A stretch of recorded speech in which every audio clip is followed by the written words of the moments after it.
Mental health is an important topic, and Flip's story will help you understand how someone can persevere even after hitting rock bottom. As an immigrant trying to make it in America, he goes through it all, from dealing with racism to believing he had achieved the American dream. Tune in to Psychosis to appreciate the intricacies of this hard but rewarding journey. Psychosis Part 1. Coming to Canada. There are three types of people in this world: creators, spectators, and the clueless. Creators create their own reality, bending the laws of the universe to create the world that they want to see and live the life they want to live. They are the ones who make things happen. Spectators, on the other hand, are watchers. They see the creators, and they watch on with envy. They wish they could create. They wish they could change their world and create a new life for themselves, but they don't. Instead, they watch, they spectate, they dream, and they make comments like people on the sidelines who never pick up the balls of their life. And then we have the clueless, those who live life on the isles of blissful ignorance, too uninformed and uninspired to notice the game that the creators play, the game the spectators watch. They simply go through life, blinded by ignorance, floating through their days with no purpose, vision, or direction. They live, breathe, eat, sleep, grow old, and die, without doing or even knowing. They flow with the wind, and when they die, they vanish with it. As a very young kid, I was a spectator. I saw the world. I understood the different realities around me. I observed the game that the creators played, and promised myself that I wouldn't spectate forever. I promised myself that as soon as possible, I would be on the field, playing the game and fighting the battle to create the perfect life for myself and the people I cared about. After discovering the game of life, the category of humans, and what I wanted to be, one question sprung up in my mind, and that question was a three-letter word that plagues all spectators, barring them from transforming from spectator to creator. The question was, how? How do I create my own world and rule it? How do I grasp the vast amount of resources that the rich and powerful wield with ease and employ them to provide a good life for both myself and my family? The answers were in the lives of the creators I saw around me, and the two options that were most obvious to me as a little kid living in a poor neighborhood were the game or the game. The game of basketball was called the game because it was the most popular sport in my community. And the nasty business of selling crack rock was also called the game, for reasons somewhat complicated. However, both the game of basketball and the game of dealing drugs were unavailable to me. I didn't have a wicked jump shot that could make me a world-class player. At best, I was going to end up as a mid-level local champion who never made it to the professional league, and probably ended up serving as a coach in a community school. That wasn't the life I wanted. I didn't want a good enough career. I wanted a great one. As for the game of selling crack rock, well, my reasons for dismissing the idea are very obvious. Even as a kid, I could see the lives of drug dealers, and I knew that I didn't want that life for myself. Running from the cops, getting shot at or killed, and ruining other people's lives wasn't what I wanted to do with my life. It wasn't a path to my vision, but a path to doom. Without prospects in basketball or willingness to go into the drug game, I was left with no visible choices, and I found myself stuck as a spectator, unable to answer the question of how. However, I wasn't going to remain a spectator for long, and I soon found the answers I needed to become a creator who made things happen. Nevertheless, to understand my answer to the question, it is imperative that I take you through the journey that led me to it. For only those who make the trip can fully appreciate the destination of enlightenment. My childhood was quite special. While I was not privileged with the good things of life, I was blessed with a precious perspective that made it easy for me to see the world for what it was. and to understand the intricacies of the relationships between the different classes and races in my society. My name is Philippe. My friends in the neighborhood call me Flipper because they would say that I have small teeth that remind them of a dolphin. I was born in Haiti and moved to Canada at the age of 6. My family settled into a public housing project, and it was while living there that I got a true grasp of the impecunious state that we were existing in. I was young, very young, but not young enough to be oblivious to the signs that things were wrong. Before moving to Canada, eating cereal at night seemed normal to me. However, Canada opened my eyes to see that the things I considered normal were actually both abnormal and unfortunate.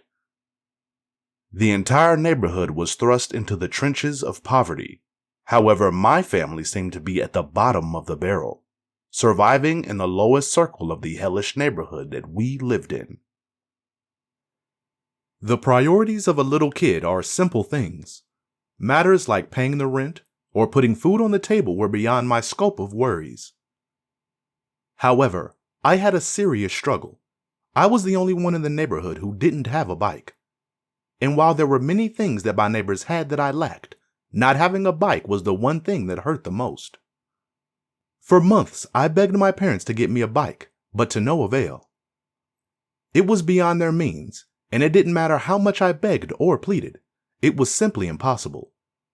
However, although it was impossible for my parents to get me a bike, it wasn't impossible for my dream of owning a bike to come true. For a while, I was focused on imploring my parents to do the impossible. Meanwhile, God was working to answer my prayers in another way entirely. My cousin got a new bike, and she gave me her old one. From the very moment that she handed the bike over to me, my heart overflowed with gratitude and happiness. My dream had finally come true. It didn't matter to me that the bike was pink, or that some of the other kids teased me. I had learned to make the best of what I have a long time ago, and all that mattered to me was that I had a new bike. My joy of owning a bicycle couldn't be tainted by the taunts and noise of my peers, or even by the color pink. While riding my bike, I was on top of the world, and nobody could tell me anything.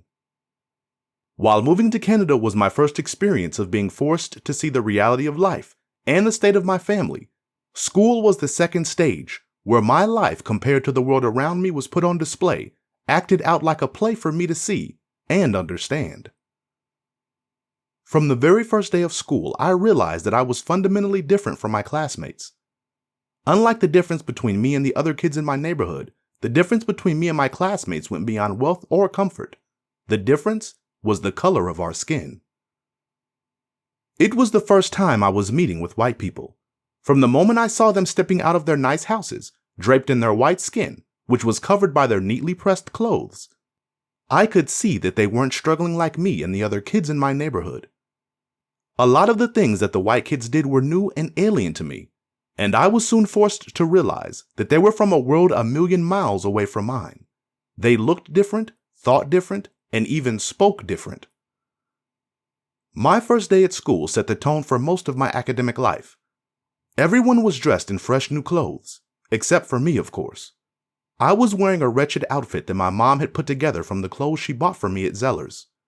On my feet were a pair of old tattered Reebok shoes.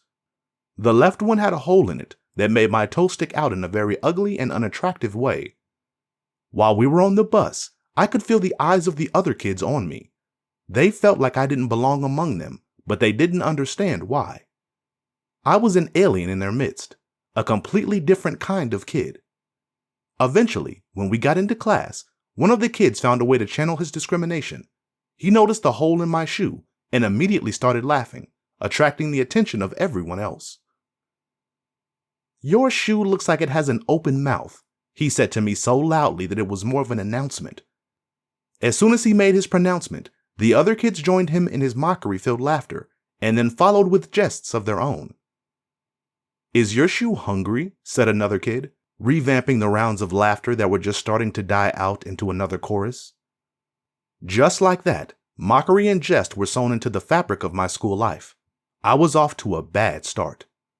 To make matters worse, the prettiest girl in my class joined the mob, and cast her own stone of ridicule upon me.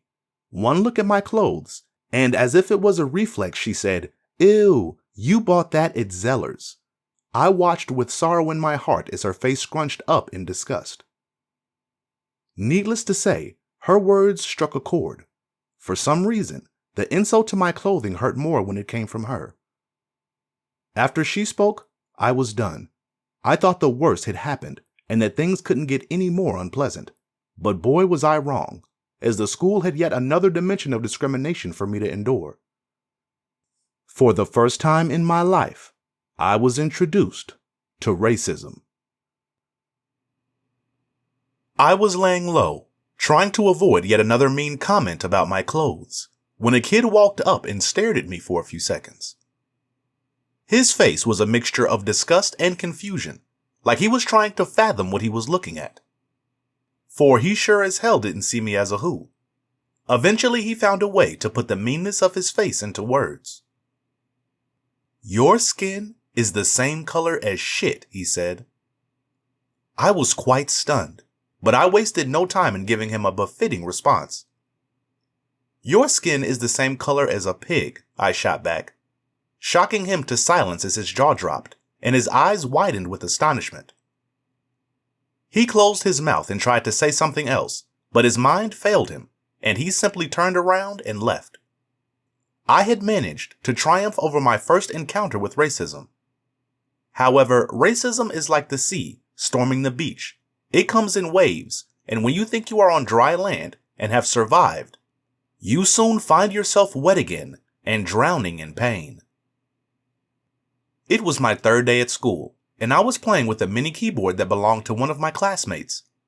I was having great fun until the little brother of the boy who owned the keyboard took notice of me and decided to tell his elder brother not to let me play with the mini keyboard, as I was going to get the keys dirty. The slight was so swift and hurtful that I couldn't come up with a good comeback. I just stared at the little boy, angry and frustrated, too pissed off to say anything. My anger hadn't receded even as the day came to an end. My class was dismissed, and we were finally allowed to get on the bus to go home. I was happy to be heading home, and to get away from the racist kids that surrounded me at school. Walking to the bus, I thought the day had already thrown all the bad things it could at me, and that things surely couldn't get any worse. But it did. Because the day still had something left to throw at me, a special package of bird shit from way high up in the sky, straight out of a bird's anus, and landing right on my sweater. Some say that a bird shitting on you is good luck. However, I beg to differ. A bird shitting on you when your family doesn't have a washer and dryer and lives on limited funds is the absolute worst luck that a kid can get. Especially when the kid in question goes to a school where his classmates are just waiting for an excuse to give him a tough time. I tried to wash the stain out of the sweater, but it was hopeless. A little patch of white still remained, and the next day, my classmates wasted no time before jumping on the latest trend of things to say about me. The list of things that my classmates would mock me for was already long, and the stain on my sweater only made the list longer. As the weeks rolled by, things began to settle down. My classmates were running out of jokes to say about my clothes and the color of my skin. The jokes kept coming, but they weren't as constant as before, and I was also developing a tougher skin. However, the fact that their attacks against me reduced and their words hurt a lot less didn't change the fact that I still felt a lot of pain from just being around them. Every day, my classmates came to class with smiles on their faces and new stories on their lips. They talked about the shows they saw on cable, the video games they played, and the toys they had. Sometimes, they went as far as to bring the toys in to show them off to their friends. I, on the other hand, didn't have a G.I. Joe to my name.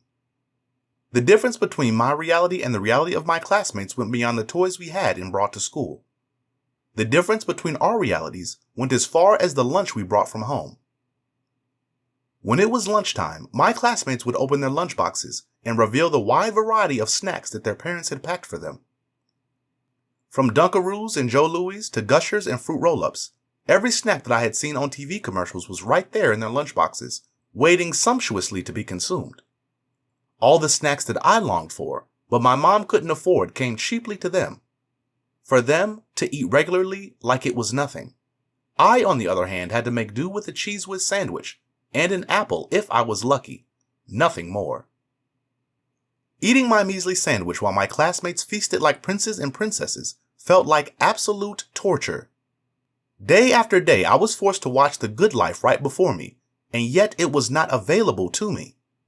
As the days went by, seeds of temptation fell upon my heart, germinated, and took root.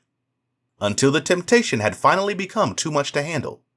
Their snacks were calling my name, compelling me to take them, to eat them, and to have a taste of the good life.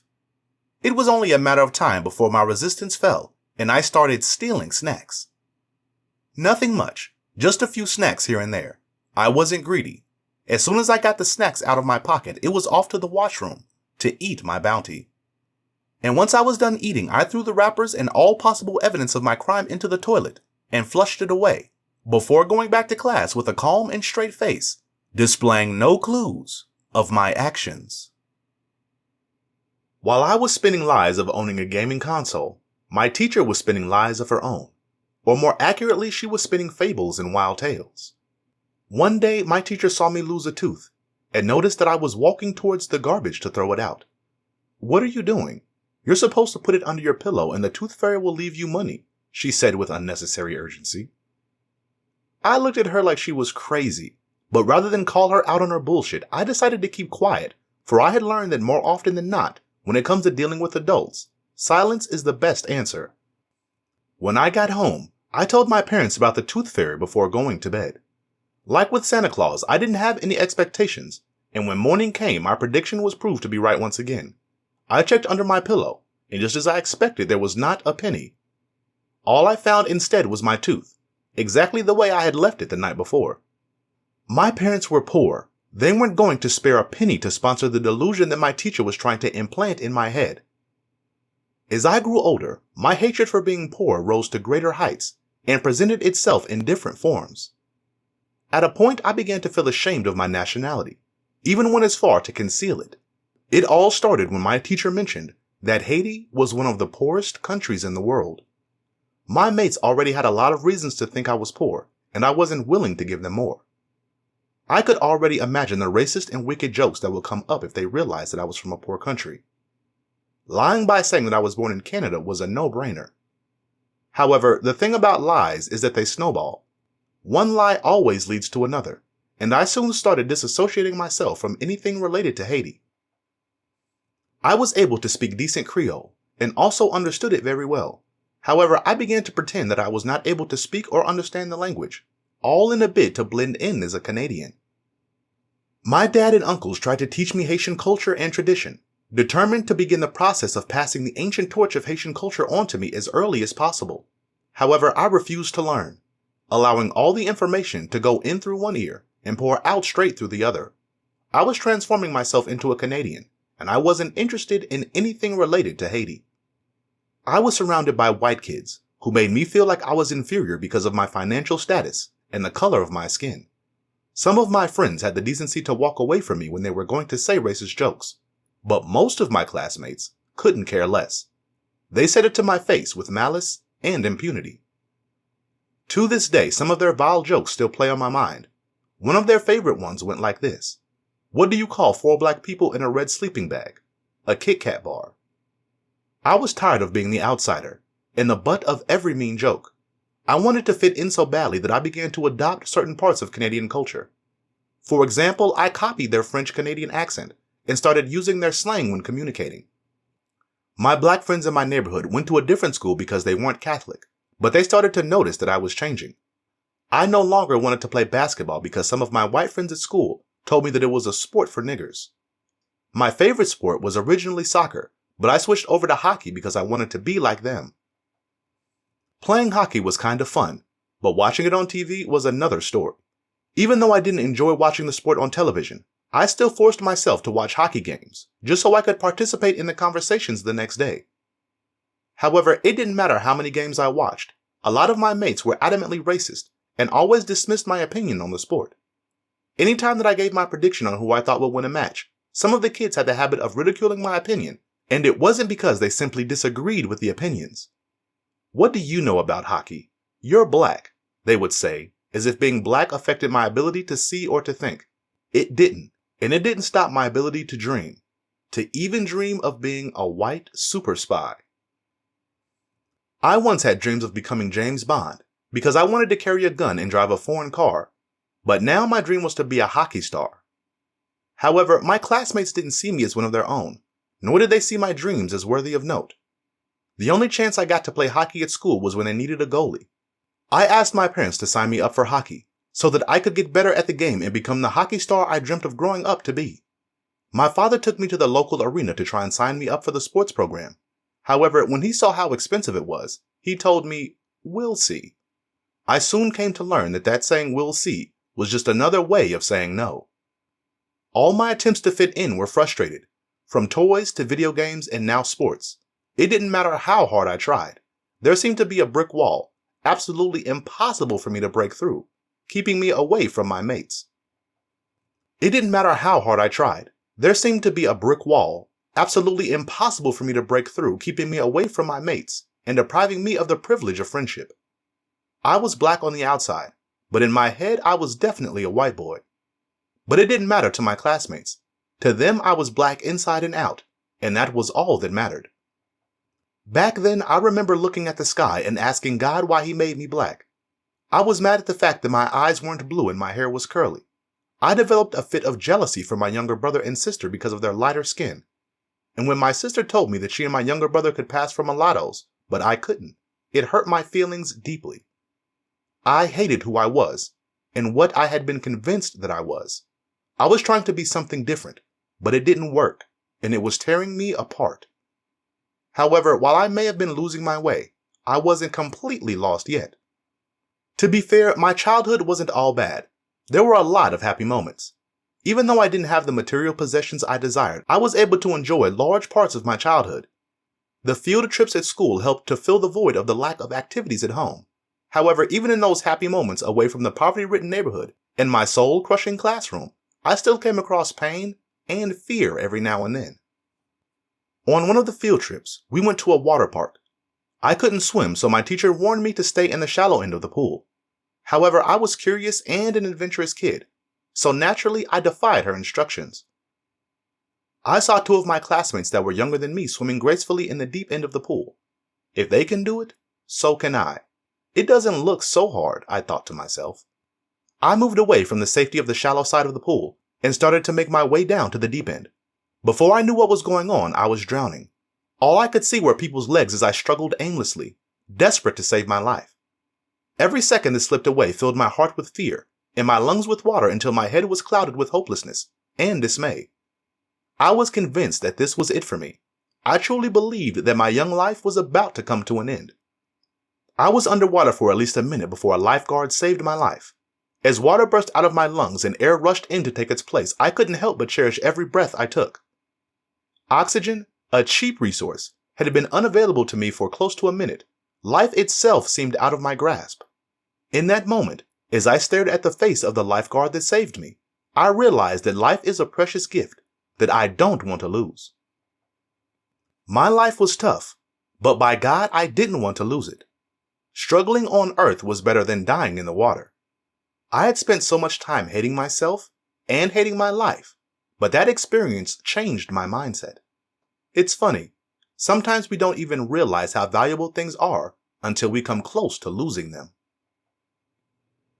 My family's situation started to improve when my mom got a job, and we moved into one of the terrace houses in the same neighborhood. Despite the fact that we were still in the ghetto, I was proud that we no longer lived in a 2-bedroom apartment with 10 people. My cousin, Junior, and his family got our old apartment, and I could tell that he was jealous because we had upgraded. I could feel his jealousy oozing out of him like a toxic fume, flowing through the way he looked at me and the words that burst out of his mouth. He said things like, "How come your fridge is always empty?" Or, "Why does your whole family use the same towel?" He made it his mission to expose our dirty laundry to the people in the neighborhood, trying his best to downplay the blessings that had come our way. In truth, I couldn't blame him. His family was wealthy back in Haiti, but the move to Canada changed their lives. His family went from a life of relative wealth to a life of poverty living as immigrants in a new country. They were better than us, and then as fate would have it, they became just like us. That was already painful enough for a pampered kid like him, but to see my family doing better than his, that was too much for him to bear. He tried to hold on to little comforts to deal with the pain of falling from grace. I remember on one occasion, he refused to eat cereal because his mother had opened the Fruit Loops box on the wrong side, and he wouldn't eat until the second box was opened correctly. He was a child throwing a tantrum against the universe and his new condition, a futile endeavor, with me as his target of frustration. However, he couldn't burst my bubble or taint my joy with his meanness. I now had a basement, and more than one bathroom in the house. Even though my sister was the youngest, she had her own room since she was a girl. I had to share a room with my younger brother, Jeff. But I couldn't complain. It was better than sleeping on the floor. I even got a Nintendo 64 thanks to my brother. His godfather had given him some money for his birthday, and we purchased the console from a crackhead in the neighborhood for $100. I used to look forward to Jeff's birthday more than mine because his godfather would spoil him, and whenever he got money, I was the one who decided what to buy with it. Slowly but gradually, I noticed the changes in the lives of my family, and how they spread into every area of our existence. Now, although my parents weren't as poor as before, they still remained as strict as ever.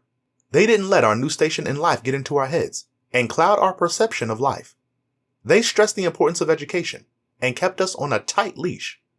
I wasn't even allowed to play outside during the week after school because they wanted me to focus on my homework. Anything less than a B on my report card warranted heavy whippings from my dad. My report card wasn't the only trigger for my dad's punishment. Failing his regular quizzes was another way to get rewarded with a good spanking. The quizzes were always tense, as it felt like I was playing a dangerous game show where the prize was avoiding a painful round of whipping. Anytime my dad asked a question, he would wait for my answer and then ask, "Are you sure?" It didn't matter if I got the question right or wrong, he always asked me if I was sure, giving me an opportunity to reconsider my answer and change my fate. Sometimes the opportunity was a blessing, as it gave me a chance to think deeply and quickly correct my answer, and save my hide. Other times it was a curse. I could have said the right answer initially, and then he would ask his scary question, "Are you sure?" And then I would reconsider, think deeply and come up with the wrong answer, falling from safety into the ditch of pain that I had been trying to avoid. It reached a point where I got beat so bad that I wished I had congenital analgesia after watching a documentary about these kids who couldn't feel pain. Avoiding pain became the goal of the quizzes, and I wished I didn't have to depend on providing the right answer every time to avoid punishment. In my little mind, freedom of pain was the answer to life, and truth be told, I wasn't wrong. My parents, like most other parents, had a vision for my life, a predetermined path that they had wanted me to follow. They wanted me to graduate from university and become a civil servant. That was the vision, and that was how they made plans and efforts to fulfill this vision of theirs. However, I had other plans of my own. I had witnessed my parents struggle to make ends meet despite the fact that they had government jobs. I didn't want to struggle. I didn't want to live paycheck to paycheck as they did. I wanted a better life, and from the evidence before me, it was clear that being a public servant was definitely not an option if I was to achieve my own visions and goals. I needed to find a way to be successful, and this search led me to stumble upon a piece in the Guinness Book of Records. The piece talked about a kid DJ that was making $1,000 a night. Suddenly, being a DJ seemed like the path to my promised land, the means through which I could achieve my dreams. With excitement in my heart, I told my dad about my new discovery, expecting him to be glad. However, rather than encouraging my crazy idea, my dad slapped the shit out of me. He already had a path laid down for me to follow, and derailing from it was absolutely unacceptable to him. However, while they made plans for me to go to college, I struggled to thrive in my academics. My interest in school was at an absolute low, and my performance was greatly affected. This went on for a while, but not too long. In time, I began to make some changes in my life. I started hanging out with the geeks at school, associating with them, and learning from them. I quickly realized that the geeks saw life very differently. Their interests and priorities were a wide contrast to the status quo. To them, getting an A was like having the latest pair of Air Jordans, and using a computer was their idea of a fun time. However, to be fair, they did introduce me to a lot of comic books, which was really cool and fun. But other than that, everything else about them was geeky, and in time I took to becoming a geek. I began to adapt to their ways, focusing on my studies and learning about computers and science. I was getting immersed into their world, And in a lot of ways, I was loving it. I tried to hang out with the cool kids, but it didn't work out well for me. They always wanted to hang out with girls, and I wasn't down for that. I wasn't naturally shy, but the insults I had suffered over the years about the way I looked and who I was had greatly ruined my confidence. I didn't think any of the girls would be attracted to a black boy like me, so I saved myself the emotional pain of being hurt, ridiculed, and rejected, and distanced myself from the group. My crew of geeks was enough for me, and their world didn't have girls that I needed to walk on eggshells around.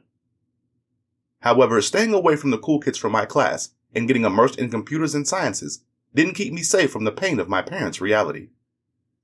One day I told my friends at school that I now lived in a house. I was truly proud of the progress my family had made, so I told them. I don't know what I was expecting, but I certainly didn't expect them to burst out laughing and turn my news into a weapon to make fun of me. "You live in a welfare house," said one of the kids, laughing even more loudly than the other kids who were already laughing too loud.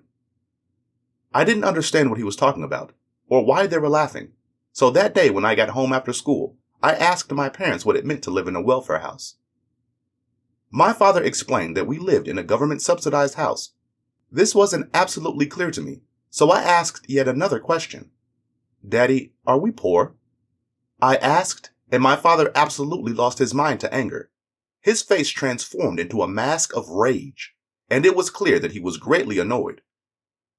However, I was far too curious and confused to back down, so I told him about the other things I had observed, such as the fact that most of the families in the neighborhood were one-parent households. Most of us took the bus and didn't have cars, and every time the ice cream truck would pass, I could never get ice cream. The question about ice cream, although seemingly inconsequential, had been on my mind for a while, mostly because of something my cousin Junior had said to me a long time ago. The ice cream truck had rolled into the street as it regularly did, and as usual, every other kid got ice cream except for me. On this particular occasion, Junior decided to put me on the spot. "How come you don't have an ice cream?" "My parents are saving up to buy a van," I replied defensively, and all the kids laughed. As I stared at my father, after telling him about my experience, I could tell that he was at a loss for words. He knew that I was upset that we weren't rich, and he understood what was going through my mind. "Material possessions don't make you rich, son," he said. At the time, these words made no sense to me, but as I grew older, I began to see the truth in his simple sentence that holds a great secret. Although my father had explained to me that material possessions don't make a man rich, I was still determined to make money. As fate would have it, I came across an opportunity that seemed to hold the potential of putting some cool cash in my pocket. An older kid in my neighborhood asked me if I wanted to work his paper route, and I gladly said yes. I was too young to get a paper route of my own, so the opportunity seemed like a true blessing. I was convinced that the money I made would help my family out in one way or the other. I could become less of a burden to my parents, and I could probably put a little bit of food in the fridge. I was finally going to carry some of my own weight, and I was excited about it. I saw the paper route as a golden opportunity.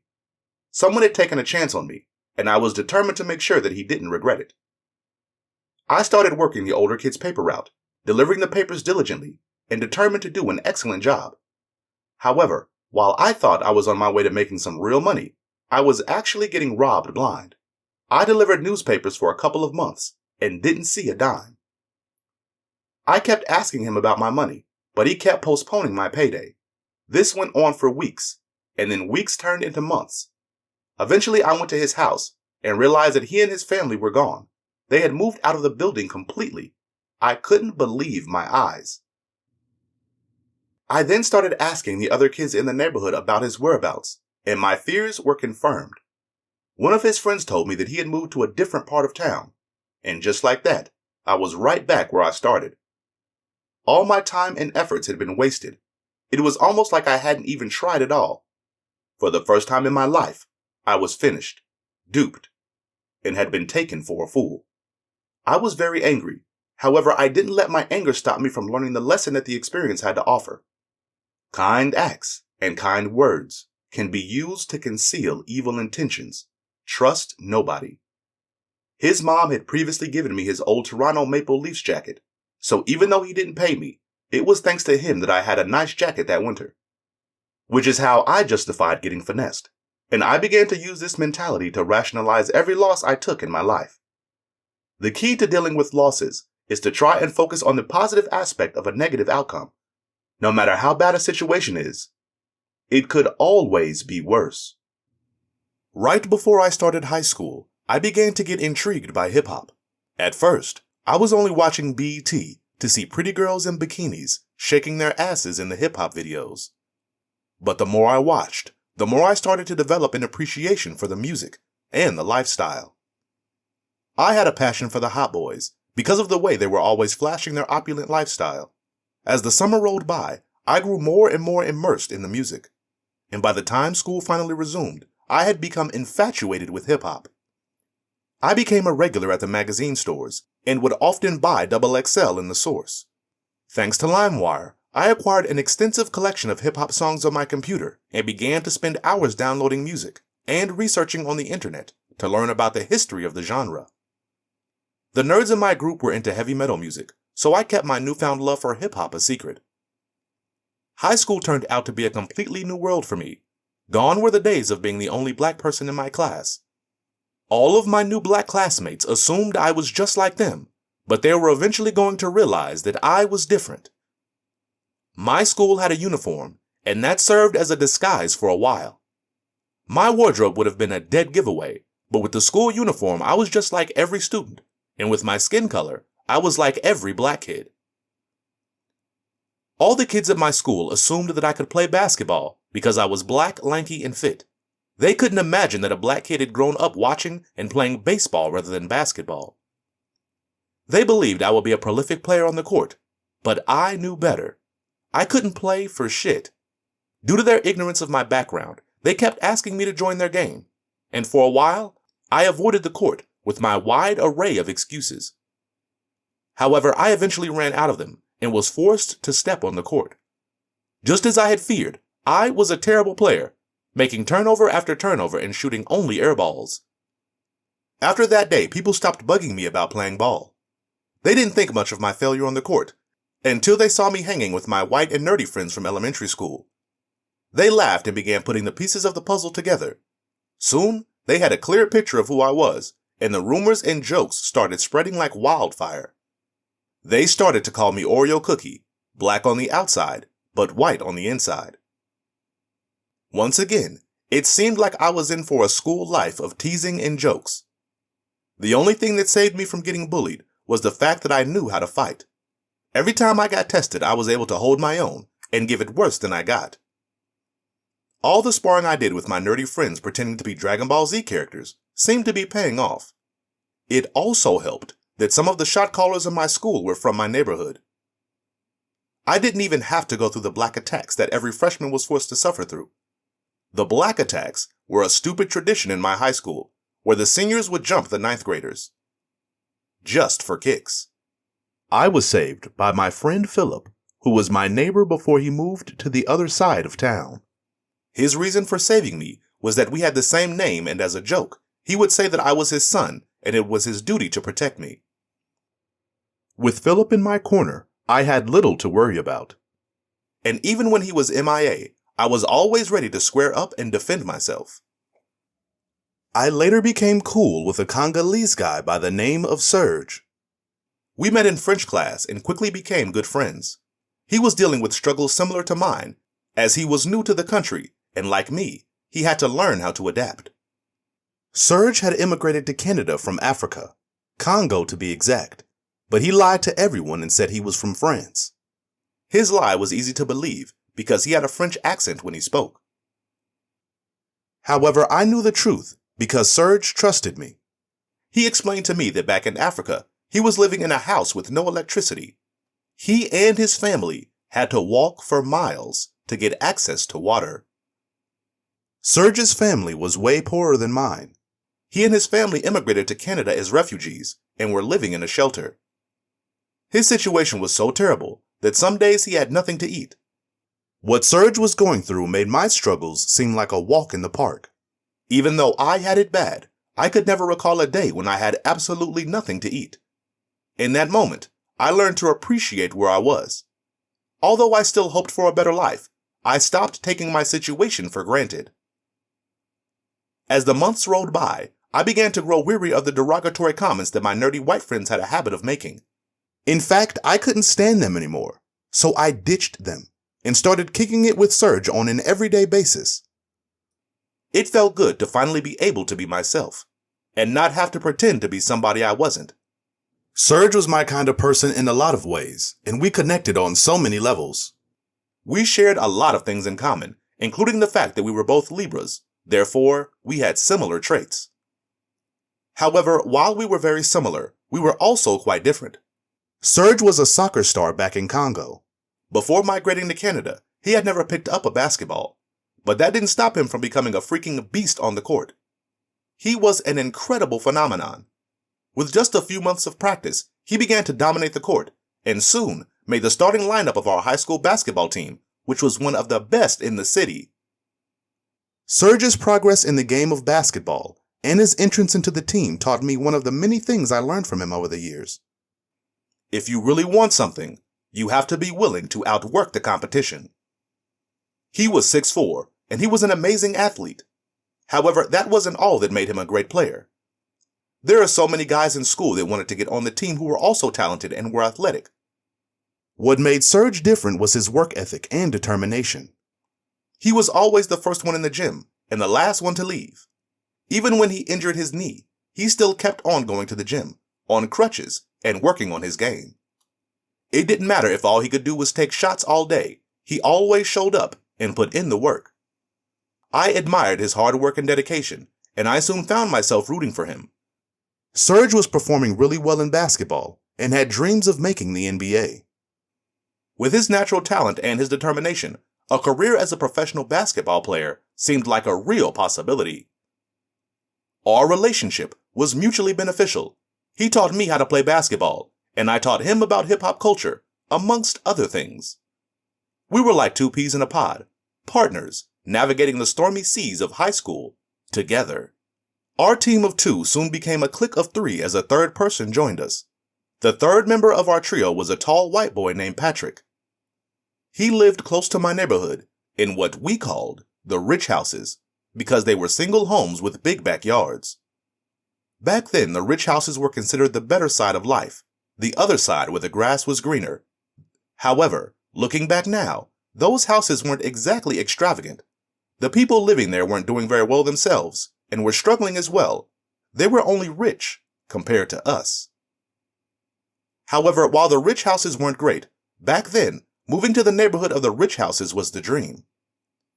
Patrick was literally living the dream, but for some reason he didn't appreciate it.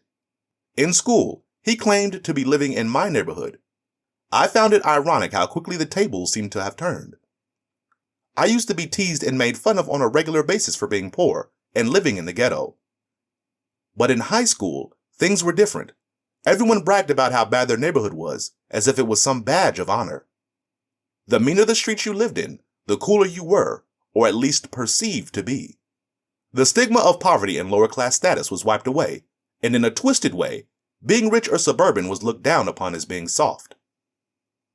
For a boy like Patrick, coming from a relatively rich neighborhood, my high school wasn't going to be much fun for him. And just like how I struggled to be accepted by white people when I was younger, he also struggled to be accepted by blacks. Like me, he denied who he was, claimed to be of Puerto Rican descent even though he was as white as a snowflake. He was so committed to the facade that he created that he even spoke bootleg Spanish in an attempt to convince people that he truly was Puerto Rican. His lies worked for a while, but they eventually caught up with him, and everyone soon realized that he was 100% Caucasian with no iota of Puerto Rican blood in him. While most people in my school discriminated against him because of his race and social status, I had no problem with him, and we soon became friends. I knew what it meant to be in school, where everyone saw you as an unwanted outcast. I could relate to his struggles, and at the time, he seemed to be a pretty cool guy. One thing that Serge, Patrick, and I had in common was that we all wanted to make some money. We were tired of being broke, and we wanted to get rich quick and live the good life.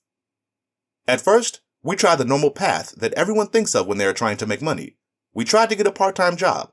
However, our job search was unsuccessful. I even went as far as to talk to my cousin Reggie, who worked at Pizza Hut at the time. He told me he would talk to his supervisor and try to hook me up with a job. Sure enough, 2 weeks later I got a call for an interview. I wanted to make sure I was prepared for the interview, so I went on the restaurant's website and studied the company. The day of the interview came, and I put in my best effort. I was convinced that the interview went well, as the supervisor told me I had the job. He told me to expect a call on Monday and be ready to start working very soon. That day I went back home feeling very excited. I felt like my days of being broke were finally over. I started to visualize all the fly clothes I was going to purchase with my first paycheck. My whole life was going to change, and I couldn't wait for it. Monday finally came, and I waited anxiously for the call that the supervisor promised. But it never came. A whole week went by without a single word from the supervisor or anyone from Pizza Hut. I eventually decided to hit Reggie up and ask him what happened. Unfortunately, he had no answers for me, as he didn't know what had happened. I finally came to terms with the fact that I was never getting the job. In that moment, I felt like going to the Pizza Hut and throwing a brick through the window. That supervisor had sold me a dream that never materialized, lying straight to my face and filling my head with empty hope. I couldn't understand why I didn't get the job. Even Mickey D's turned me down. It was true that I had no work experience, but how hard was it to flip burgers? And how was I supposed to get experience if nobody was willing to give me a chance? Getting a job proved to be so difficult that it was almost unbelievable. Eventually, I realized that getting a job was practically impossible, and I had to figure out a way to make money without a job since no one would hire me. I eventually came across a shady opportunity through a friend from my neighborhood who went by the name of Beans. He was always looking fly, and I was pretty cool with him. However, he was never up to any good. One day I crossed paths with him at the mall, and he told me to wait for him outside the store. He came back out and was walking at an unnaturally fast pace. I followed him out of the mall and continued doing so until he stopped.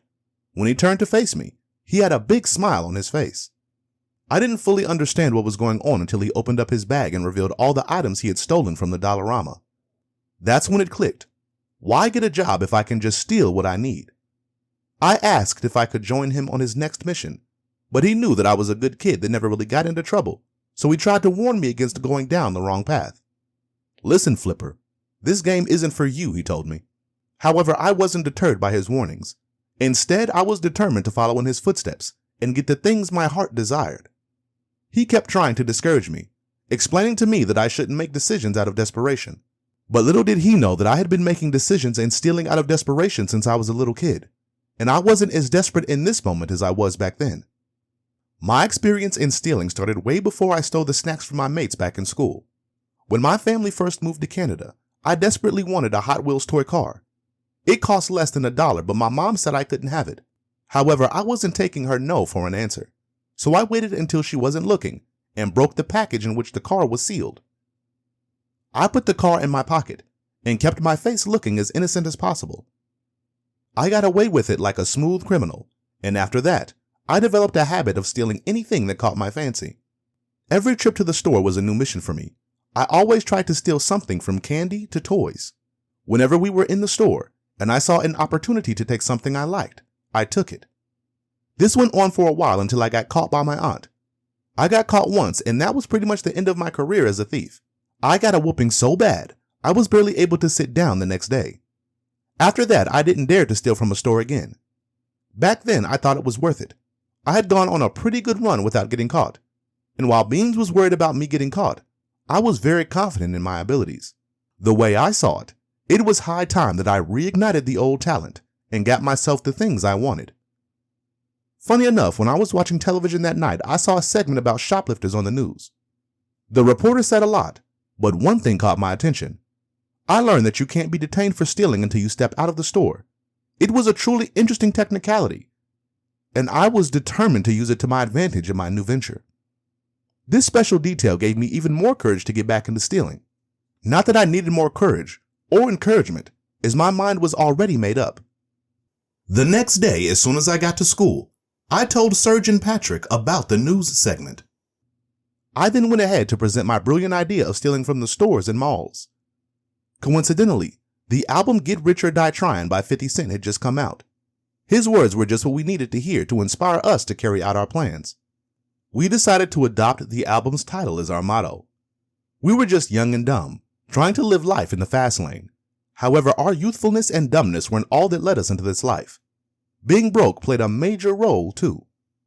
For being broke can turn pretty much anyone into a criminal, especially a young and dumb kid who had a lot of wants and no means to get them. We all agreed that stealing was the right plan to acquire what we desired. Questions of the dangers of being caught or the morality of stealing were pushed to the corner and ignored. We started small by going to the local buck or two and stealing some chocolate bars. The chocolate bars weren't a big score. We just wanted to test our skills in a low-risk situation with a small bounty. As we ate our loot, I couldn't help but wonder why Patrick was stealing. He had everything he asked for, and his parents made sure that he lacked nothing. In fact, I used to think he was rather spoiled and overpampered. In the end, I came to realize that for him it was more about the thrill than the score. He didn't need to steal. He just saw the whole venture as a fun game. But it wasn't fun. It was dangerous, and we were staking our futures without even knowing it. After robbing multiple dollar stores, we grew confident in our abilities and decided to step our game up. We started robbing bigger stores, stealing clothes, electronics, and anything else we fancied. Life was good. We did multiple missions without getting caught. We were unstoppable, smooth like butter, swift like the wind. Overnight, I went from being a loser to a winner. I was considered cool because I had all the throwback jerseys, designer jeans, and fly kicks. Soon our exploits became legendary, and we became some of the coolest kids in our school. To everyone's surprise, I, the kid who they mocked for being a nerd trying to be white, was now a thug looking fly all day, every day. One day when I was out stealing with the boys over at the north end of town, I met a girl that went by the name of Tasha. She was an absolutely beautiful mixed girl of black and Irish descent. Her body was gorgeous, and her smile heavenly. We started talking, and I was sad to find out that she was moving out of town in less than a week. We planned a date for the day before she was going to leave. However, I stood her up for a day of stealing with the boys instead. I actually wanted to see her, but I thought of all the items I would miss out on if I spent the day with her rather than stealing with my friends. Looking back now, I still wonder what would have happened if I had pursued a relationship with her. It could have been perfect, and my life might have taken another route. However, for me, she was the road less traveled, and it's with a heavy heart that I confess that to this day, I haven't seen a girl as pretty as her. Back then, stealing was my priority. Nothing was able to come close to the excitement that I felt after coming home with all the items from a successful robbery. Not even a date with the most beautiful girl I had ever seen could measure up. My closet was filled with clothes and electronics that I had stolen, and naturally, my mother suspected that something was up. However, when she asked me where I had gotten the jerseys from, I told her that Patrick had let me borrow them. Surprisingly, she gave me the benefit of the doubt and believed my lie. I think she wanted to trust me even though she suspected that I was lying. In a lot of ways, Tasha was like an angel sent to save me from doom, as the very day I stood her up was the day I got caught. And to make matters worse, I didn't get caught by a mere store clerk. I was caught by a security officer. The day had started like every other day of stealing. We robbed a few stores in the mall and we had successfully made it out of the building undetected. However, while waiting for the bus that was going to take us back home, I began to feel thirsty and felt the need to get a drink. Naturally, stealing a few drinks was the first option that came to my mind. We had grown so confident in stealing that we were practically making the store shelves our shelves at home, taking whatever we liked without thinking much of it. I told Serge and Patrick that we should go steal some drinks, and they agreed with no questions asked. So we went to the pharmacy across the street from the bus stop and went straight to the drinks aisle. Patrick grabbed a drink and put it between his back and his backpack, thinking that he was slick. I don't know what I was thinking, but I did the same thing too. Only Serge hid the bottle of Sprite in his bag, preferring not to take the pointless risk. As we were walking out of the store, I noticed an older white man waiting at the entrance, but didn't think anything of it. As soon as Patrick and I stepped out of the store, the white man yelled, "Security, come with me.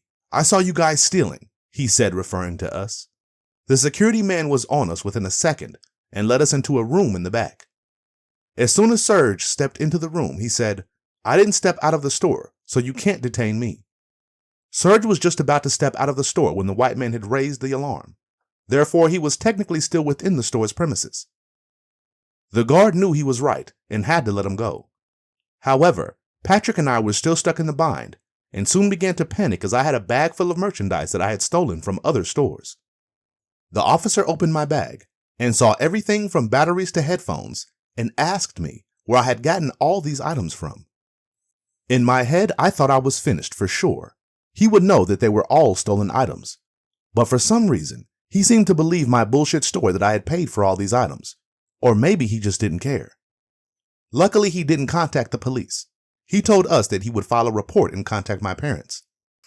I knew my parents were at work, so my plan was to rush home as quickly as possible and delete the message from the voicemail before they got a chance to hear it.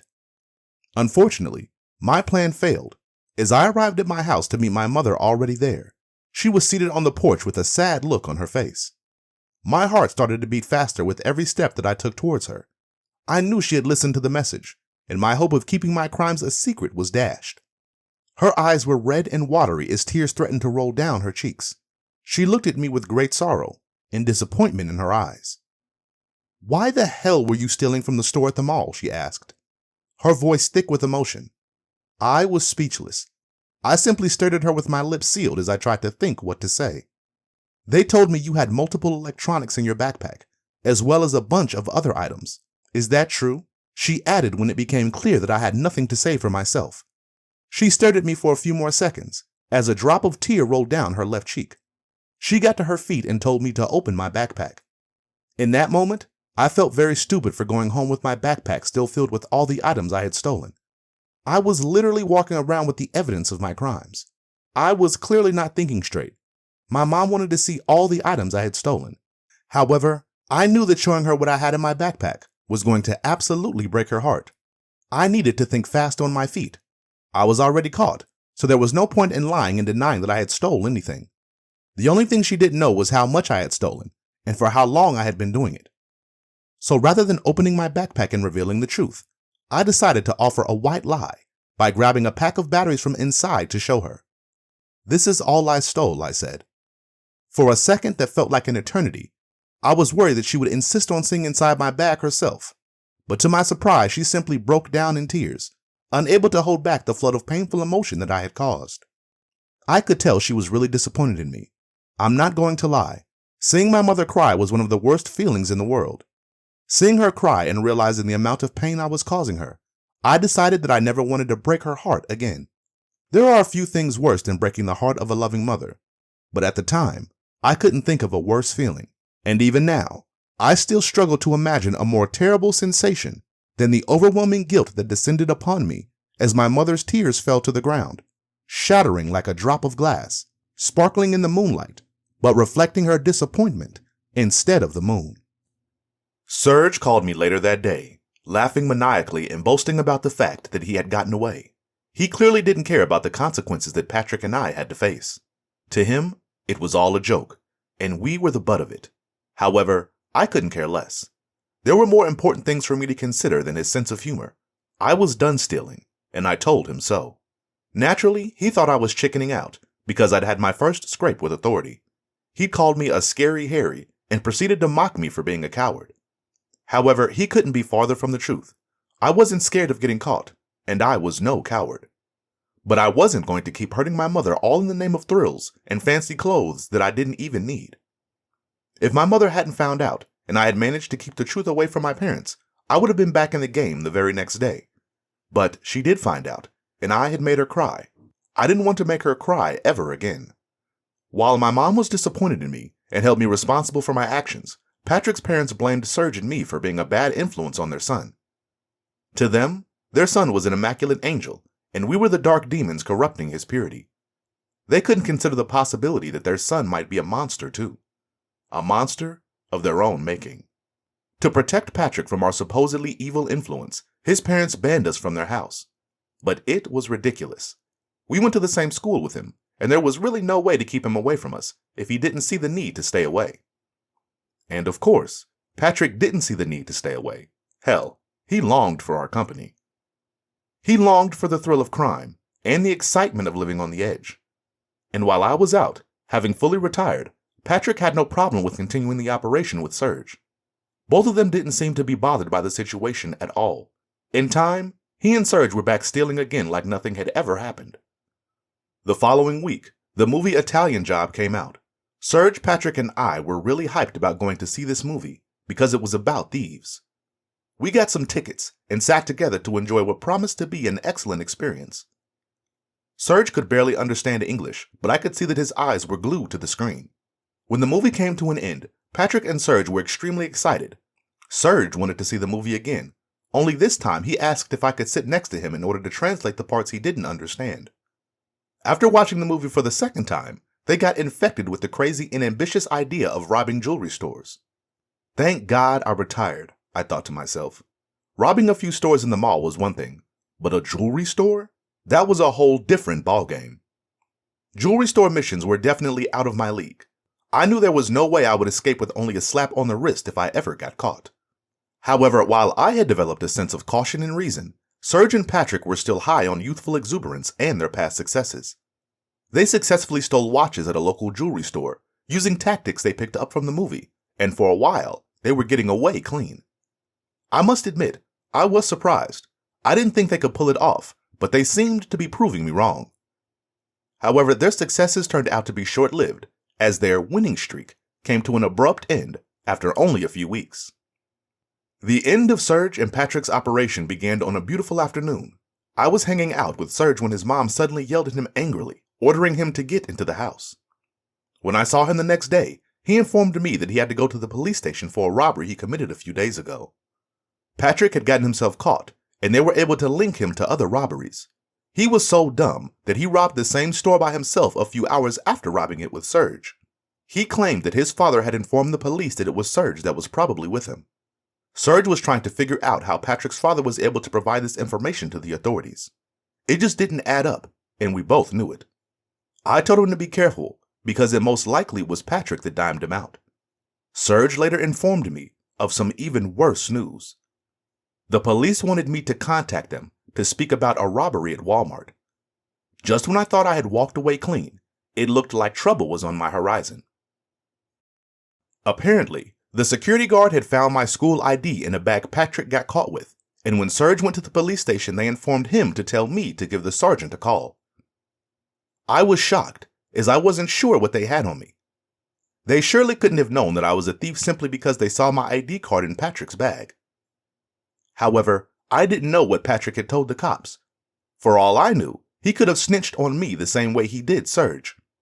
Serge told me to just deny everything, because if they actually had anything, then they would have told me to come to the police station as well. I decided to follow his advice. When I called the officer, he told me that I had participated in several robberies in the Gatineau area. I immediately denied his allegation, telling him that I had no idea of what he was talking about. He knew I was lying, but didn't know how to prove it. We went back and forth for a good 20 minutes. He kept trying to make me cave in and slip up, but I stood my ground and kept my story straight. Eventually, he realized that I wasn't going to admit to anything. His tactics had failed, and he had no other choice than to fold. The only thing he could do was threaten me. Listen, we know you participated in some of the robberies at Walmart, and if we ever catch you stealing again, you're done, he said, and hung up the phone. I let out a sigh of relief. It was a close call, but they apparently didn't have enough on me to justify bringing me in. In that moment, I learned a very valuable lesson. When talking to the police, it's always best to deny everything. Even if you get caught red-handed on camera, refuse to admit that you are the one on the tape. The truth is the worst enemy of the guilty. My ephemeral career as a thief had come to an end, and I was still having a hard time trying to find a job. My 18th birthday was fast approaching, and I knew that the stakes were about to change. My new age meant that if I got arrested, I was most likely going to get a criminal record that could haunt me for the rest of my life. I couldn't go back to stealing. I couldn't even consider it as an option. Getting a job was also a pipe dream, and yet I needed money and I was tired of always being broke. In my quest for wealth, I ran into Slim, a childhood friend, who would become a stellar pimp. We got talking, and he soon started selling me on the idea of becoming a pimp. According to him, all I needed to do to get into the business was to make a female fall in love with me. Once she had fallen for me and I had her strings in my hand, the next step was to convince her to have sex with clients. I couldn't see myself corrupting a young girl into having sex with multiple men simply because I was looking for an easy buck. Playing a girl's heart like that and manipulating an innocent person with such vileness went against my morals and values. I mean, I had a sister and female cousins. I wouldn't want them falling victim to a pimp. And how could I tell them to stay away from a life of prostitution and protect them from men like Slim when I myself was in the game? The girls that Slim wanted me to manipulate were sisters and cousins to someone else. Without the moral ambiguity and slight callousness required to be a pimp, brainwashing women into selling their bodies for money was definitely not my lane. Despite that, Slim still tried to convince me. There are females everywhere giving up their body and doing more than prostitutes for free. They might as well get financially rewarded for their promiscuous behavior, he said. To be honest, his twisted logic was sound. Yes, it was a twisted and vile way to think, but I couldn't see any flaws in his argument. However, I couldn't bring myself to become the monster that he wanted me to be. Therefore, I passed on his proposition and continued my search for legitimate work. While I was struggling to find my path, my parents were progressing in theirs. My childhood dreams of living in a nice house finally materialized. Even though I didn't mind living in the hood anymore, it was definitely a nice upgrade. I just wished it had happened sooner, so I could have bragged to my childhood classmates as my new house was bigger and nicer than most of theirs. But as you might have guessed, my cousin Junior had to burst my bubble again. "Do you realize you have the smallest house on the street?" he said, looking at me with contempt. It was crazy. My family was doing way better than his, and for some reason, he still had the guts to talk down to me. I felt like saying, "Do you realize you're sharing one bedroom with your two sisters?" But once again, I let him slide. He wasn't worth the trouble, and while I had developed a thick skin over the years, I knew he was still soft, and one mean word would truly crush him. Eventually, I was about to find a new hustle that kept me afloat. I was making mixtapes at school, and personal CDs, selling them for $5 each. It was cool, and safe money was way better than the other options I had, which were pimping, stealing, or bad old remaining jobless. My 12th grade year came and went like a breeze, with a few ups and downs here and there. Eventually, the end of the year arrived and it was time for prom. Back then, my greatest fear was going to prom by myself. I was genuinely scared that this fear was bound to be my reality. However, as fate would have it, I was blessed with a glimmer of hope. A white girl in my politics class named Chantal didn't have anyone to go with and asked me if I would go with her. Naturally, I gladly said yes. My prayers were answered, and I had a date to the prom. I didn't mind the fact that she was kind of ugly. Going with her was way better than going alone.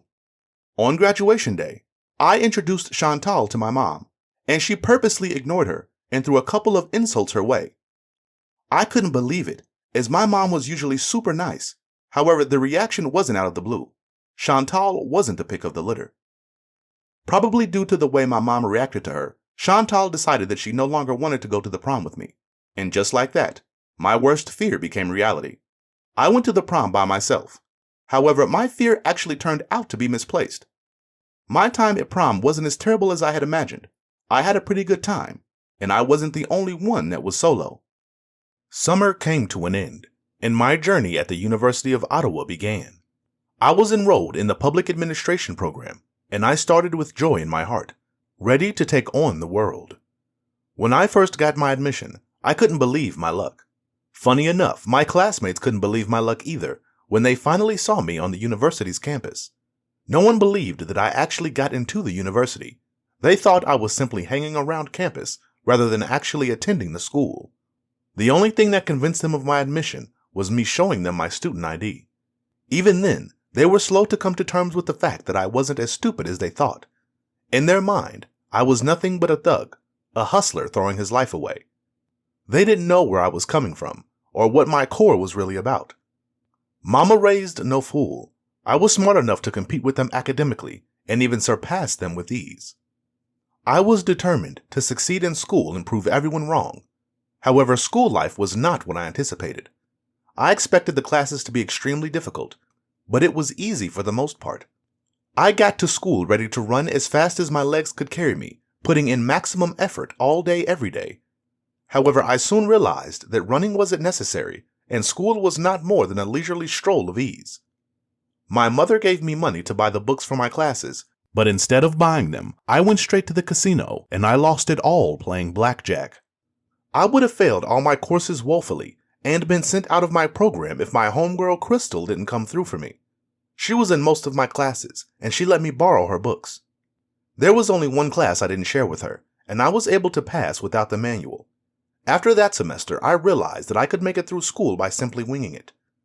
I stopped taking school seriously and started making do with putting in the bare minimum.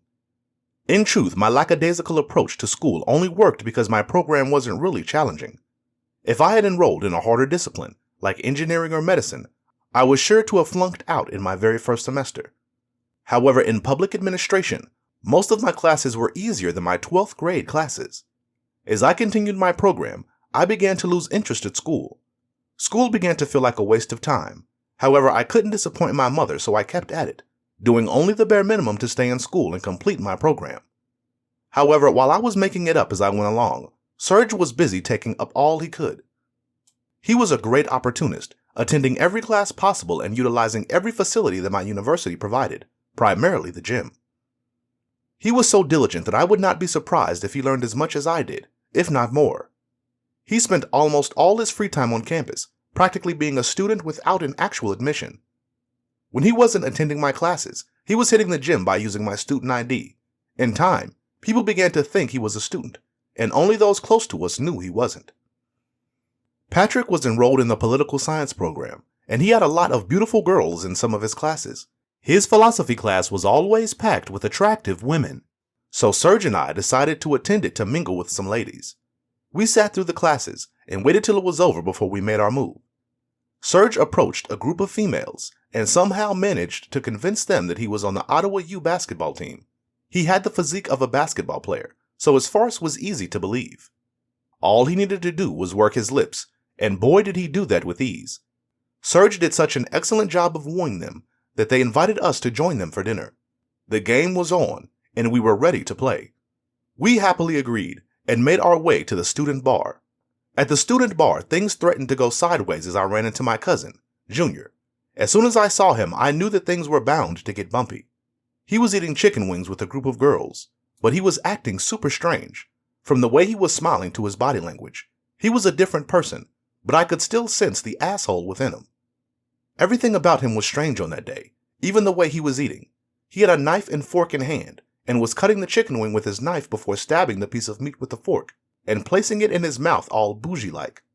They were chicken wings, for crying out loud, not a 3-course meal served at Birmingham Palace. I got so irritated by what he was doing that I walked up to him and confronted him. "Why are you eating wings like that?" I asked. However, rather than replying to me, he looked at Serge. "I'm not an African, huh? I eat with class," he replied with his eyes fixed on Serge. From the way Serge was staring back at him, fuming with anger, I could tell that he was going to punch Junior dead in his face if he didn't shut up. So I changed the subject and rounded up the conversation. We walked away from Junior and I got a table for ourselves and the females. We ordered pizza and pitchers of beer. We were having a good time. However, I had to call it early because I had an exam very early the next day. So I left Serge with the ladies and went back home. When I arrived on campus the next morning, I saw someone sleeping on the bench at the bus stop, and he was wearing the same jersey that Serge was wearing the night before. I was confused. In my head, I was thinking that there is no way that it could be Serge. As I got closer, I realized that it was indeed him. I woke him up and asked him what the hell he was doing sleeping on the bench. Serge was still drunk from the previous night, so I made sure he got on the bus and then headed to my classroom. After my exam, I called Serge and asked him what the hell happened last night. He told me that the last thing he remembers is walking to the bus stop. When I asked about Patrick, he told me that one of the girls invited him back to her house. I couldn't wait to hear Patrick's story, so I called him after I hung up with Serge. But his phone was off. The next morning, Serge informed me that Patrick got locked up for raping the girl from the restaurant. From that point on, I knew my friendship with Patrick was over. He always had a mean and violent streak to him, but before then I never thought he would go as far as rape. I was wrong, and I was smart enough to make sure that I stayed away. For men like that have the ability to drag another man into the pits of hell, be they innocent or guilty. I was in my second year of university when I received some news through the mail. I had the option of changing my 4-year program into a 3-year program. Naturally, I jumped at the opportunity and took it. I ended up breezing through university without ever failing a single class, and just like that, I was the holder of a bachelor's degree at the age of 20. I was nowhere near graduating summa cum laude. I literally winged it throughout my 3 years of college, but the fact that I earned a university diploma made my parents proud. At the time, I couldn't care less about that piece of paper. I didn't even go to my graduation, which really upset my parents. Regardless, they were happy I graduated, and I was happy that it was finally over. Matter of fact, everyone in my family was really happy. Well, everyone except for Junior, who was always on standby to piss on my parade. Once again, he came with hate. My aunt organized a dinner to celebrate the occasion, and Junior just had to mention that I graduated with a minor instead of a major. It was clear that he had spent a lot of time thinking of ways to reduce my joy and happiness until he finally settled on the details of my certificate. But I had gotten used to Junior and his stupidity, so I didn't give a damn even when he continued yapping about the difference between a minor and a major. As a young man fresh out of college, I thought having a bachelor's degree guaranteed you a good job. But I quickly realized that I couldn't be more wrong. I hunted for a job for weeks that turned into months, all to no avail. Apparently getting a good job required high grades and experience from summer internships. I had neither. In the end, I settled for a call center job with decent benefits. While I was struggling to make sense of the job market and face my new and harsh reality, Serge was also facing a harsh reality of his own. His aspirations of becoming an NBA player crumbled before his very eyes, as a knee injury betrayed him and threw him from the path of becoming a star to the life of a dishwasher. However, Serge was a hustler, a man who knew how to play the cards life dealt him to the best of his ability, without complaining or bitching. Even with a minimum wage job, he was able to stack up 20 grand in less than a year. I was so impressed that I had to ask him how he pulled it off. His answer gave me a valuable lesson that I would never forget. If you take care of your pennies are going to take care of your dollars. Serge lived and breathed the morals of these words. He saved money by all means necessary. His parsimonious ways were the key to his success. Instead of buying a bus pass, he would sneak in on the back of the bus, and if that didn't work, he would walk to his job. You would swear he was broke if you looked at the way he dressed, but he was far from it. I was making decent money at my job, but it wasn't enough to quench my thirst. I was getting tired of waking up every day and doing a job I didn't want to do. The office building began to look like a prison, and I began to feel like a modern-day slave. After moving out on my own, I soon found a new companion, the green and beautiful Mary Jane, or Weed if you prefer to use her more popular alias.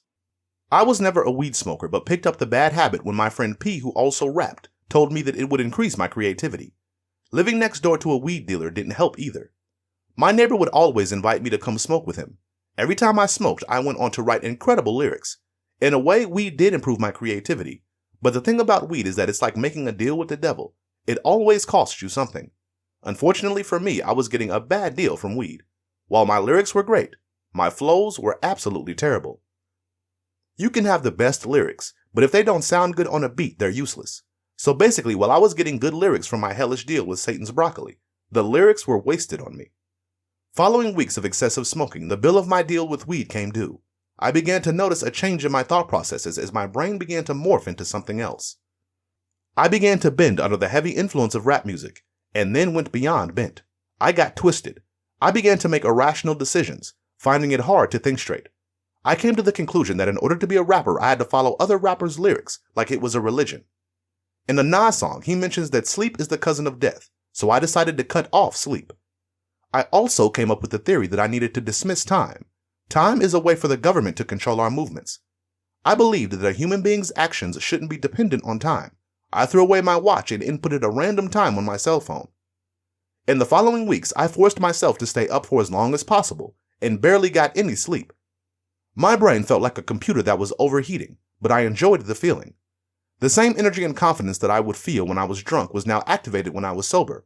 A million thoughts were running through my mind at a time, but I felt like I was on to something. The way I saw it, if I kept pushing my mind, I would activate the genius deep within that had been buried by years of social conditioning and governmental manipulation. My friends began to think something was wrong with me because I couldn't stop talking, and I was normally a quiet person. I went from being the strong, quiet type who had a melancholic aura to a rambling maniac bordering on crazy. Serge tried to convince me to get some sleep. He was worried about me as I was too hyper and gabby, but I refused. I felt like I had unlocked a new power within my mind, and I wasn't going to let go of it. But alas, my mind was playing tricks on me, like Willie D of the Ghetto Boys. I didn't want to go to sleep because I was scared that I would lose the energy and that I would go back to being normal again. Going back to being normal was an option that I absolutely refused to take. I was high and I dreaded my fall. I started to feel like I was possessed because it was like I had a completely different personality. What I didn't know at the time is that I started to lose control of my mind. I was flying high, but like Icarus, I was getting dangerously close to the sun. It was only a matter of time before I would burn out and come crashing down. As the weeks went by, I realized that inspiration wasn't enough. To be a successful rapper, I needed money, and I needed it fast. And as you might imagine, the only way to get money as fast as lightning is to be willing to strike at the heart of justice and engage in criminal activities. Usually, I stayed away from crime, but in my state at the time, I was ready to do anything. Over and beyond was the starting point of how far I was willing to go. My hyperactive mind quickly came up with a crazy criminal plan. I remembered my cousin's friend West, who had kept on asking me if I sold drugs over in Canada. I realized that within his question was a hidden offer to get into the game. And while at the time I was in Miami, the thought of selling drugs never crossed my mind. Things had now changed. Even in my wild state, I wasn't crazy enough to go into a life of drug dealing all on my own, so I thought of the best person to partner up with. Only one name came to mind: Slim. He seemed like the kind of guy with the moral ambiguity necessary to get on board with my crazy plan. I called Slim up and we met at a strip club, the best place to discuss evil plans that were meant to be closely guarded secrets. After we sat down and exchanged the usual pleasantries, I laid out my plan for him. The plan was simple: Get the drugs from West, transport them into Canada, and sell them for a profit. It was a good old drug retailing deal, and I thought it was perfect. However, Slim wasn't going for it. "You're not a dope boy, Flip. You have to stay in your lane," he said. His words pissed me off and I snapped. "You're just a scared-ass little punk. You don't have the balls to move the drugs, and you are trying to scare me, projecting your cowardice on me," I said angrily as I stared into his eyes, which went from calm and cool to angry and fierce. I could tell he wanted to fight, but he just walked away and left me at the club. However, the fact that Slim turned me down didn't stop me from thinking of new ways to fulfill my dreams as fast as possible. I had a manic drive that now trumped my conventional thoughts. My mind was running at 100 miles per minute. All the information I had read in books now flowed out of my lips, unrequested. I began to harass people on the street, forcing them to hear my thoughts because I was convinced they were golden. I was convinced that I had the recipe to get rich, and it was my duty to inspire and motivate everybody that I encountered. I began to think that everyone was trying to follow me in order to discover the secrets hidden in my mind. They wanted to get their hands on the secret knowledge that was going to lead me to wealth. They wanted to steal my multi-million-dollar idea that was going to make me super rich. As I walked to my apartment, my head was on a swivel. I kept looking around, searching for threats to my life. When I finally got to my home, I went straight to bed so I could lie down. However, lying down turned out to be a big mistake, as it was basically an invitation for all the demons in my head to come out and play. I began to experience a strange feeling. I could hear voices in my head that weren't mine. The voices overlapped, switching from screams to whispers and then orders and offers. Within the overlapping ramblings of my mind going off the rails, I heard an offer, and the offer was for my soul. It was the standard deal of the devil.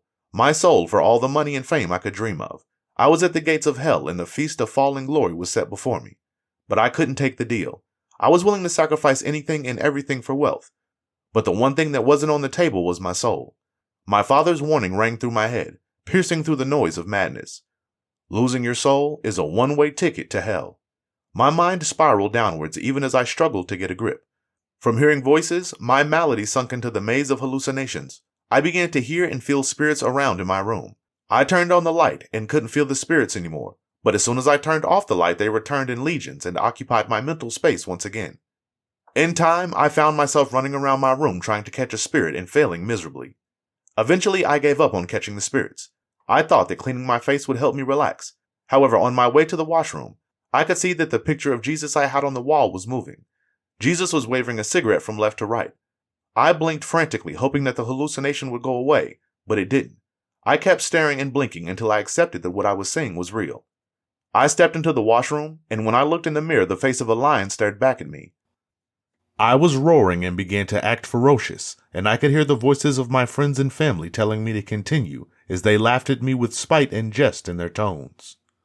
They are mocking me, I thought, and that pushed me even further towards the edge of sanity until I was bordering on insanity. I began to destroy everything in the washroom. The neighbors heard the commotion and contacted the police. I walked out of the washroom and looked out of the window. As I looked down on the street, all I could see were multiple foreign cars, from Lamborghinis to Ferraris. I saw a pretty girl walking beside a Porsche, and I was convinced that it was Tasha, the girl that I had met several years back. I looked like I had spoken my thoughts to existence. My dreams were right before my eyes, covered in a fuzzy hue but still clear as day to my breaking mind. I was still engrossed in my trance when I heard a knock at the door. I opened the door and I saw 4 policemen standing before me. Suddenly I began to feel like I was living in 2 worlds, and one of the worlds wasn't real. In one world, I had foreign cars in front of my apartment, and Tasha strolling between them. In another, I had cops in front of me, trying to arrest me and destroy me. Naturally, I chose the world I wanted to see, and concluded that cops weren't real. They were my demons trying to break me, and I wasn't having it. I began to argue with them heatedly, ignoring all the words they said as I rambled on with misplaced confidence. One of the police officers looked like Pierre Elliott Trudeau, the father of the 23rd Prime Minister of Canada. "You are not a cop," I yelled to his face. "You are a politician." "Calm down," the cop said. But I refused. Things escalated pretty quickly as the cops threatened to tase me, and I responded to their threat by spitting in their faces, while shouting at the top of my voice. Eventually the cops made a move on me. One of them restrained me and I was escorted to an ambulance. When I got to the hospital, I was strapped to a gurney. I could hear the voices of my childhood friends and began to think some of the hospital staff were people that I had encountered during my childhood. I said I wanted to talk to the retard because in my head I thought it was a friend's brother who was in special education. I asked him why I was there, and he just looked at me with a sad face. A couple of minutes later, my arms were restrained, and I was injected. As soon as I was out of the hospital, Serge surprised me by telling me that he was going to have a daughter, and he wanted me to be her godfather. I'm going to be straight with you. A tear almost slipped out of my eyes. I was at rock bottom, just out of the psychiatric hospital, and Serge still found me worthy to be the godfather of his daughter. He had a long list of people to choose from, but he chose me, his day one homie. It didn't matter that at the time nobody trusted my mind. Hell, I didn't trust my mind either. But Serge, he trusted me. The cheap bastard never bought me a gift in his life, but there he was, at my darkest hour giving me something that was absolutely priceless. A reminder that I was loved and valued, worthy of being the godfather of his first child. Now if that isn't priceless, I don't know what is. I realized that the people you neglect can often be the people that care the most for you. While some of my so-called friends were laughing behind my back and calling me a vegetable, a friend I took for granted, Emmanuel, came to see me on a daily basis and brought everything I needed to make my stay at the hospital more comfortable. Landing in a hospital turned out to be a gift and a curse. If I had stayed on the streets with my mindset at the time, only God knows what could have happened to me. When I first got out, I started to experience anxiety and depression, as I wondered if I would ever get back to my normal self. I had lost control of my mind, and I had strong doubts if I would still be the same person I once was. Negative feelings reigned supreme in my head, as thoughts of frustration towards life began to dominate my mind. Sometimes I remembered days when I had stared death in the face, and I wondered if things would have been better if the Reaper had claimed my soul. For instance, I remembered when I was a little kid and I almost drowned. I would have died back then if a lifeguard hadn't saved me at the very last minute. Back then it was a relief, a blessing, but after my psychosis I began to feel like it was a curse. The way I saw it, if I had died, I would have gotten out of life easy without having to go through all the pain and misery that life had to offer. Life left a bitter taste in my mouth, and most days I wished I hadn't been born in the first place. I couldn't enjoy any form of happiness, and the happiness of those around me irritated me greatly. I was envious of the true happiness that they felt in their hearts, because I had lost the ability to feel it myself. They were gulping the nectar of joy, the nectar whose taste I had lost the ability to savor. Even when I smiled and laughed at their jokes, it was mechanic. A response from memory conjured by me in order to mask the deep sorrow that squeezed my heart. My lips curled, but my eyes were dull with envy and boredom. I laughed, but in my heart, my laughter rang empty and hollow. I knew in my current condition I couldn't work a normal job, and I didn't have money to start a business. I was despondent as I felt. I could never become a successful person. My mind also created fears that I never had before. For instance, every time I was in a room and the door was closed, my mind would start to relate it to the times I was in a jail cell, so I would instantly open the door. It took me a few years to fully regain my mental health. Even though I was suffering mentally, I started to realize that my blessings outweighed my problems. People who were facing situations that were far worse than mine were able to smile, so why couldn't I? However, recovering from a mental battle is hard, an unforgiving road. It's not like when you suffer an injury and you can go to the gym or to rehab. My recovery was dependent on readjusting my thoughts, which was an extremely difficult task. Instead of using my situation as a crutch, I had to figure out how to use it as a sword, so I could conquer my obstacles. I had to imbibe the famous saying that went thus: whatever doesn't kill you makes you stronger. No matter how hard it got, I never gave up on myself, because as a friend once told me, tough times don't last, only tough people do. I focused on the opportunities tomorrow could bring.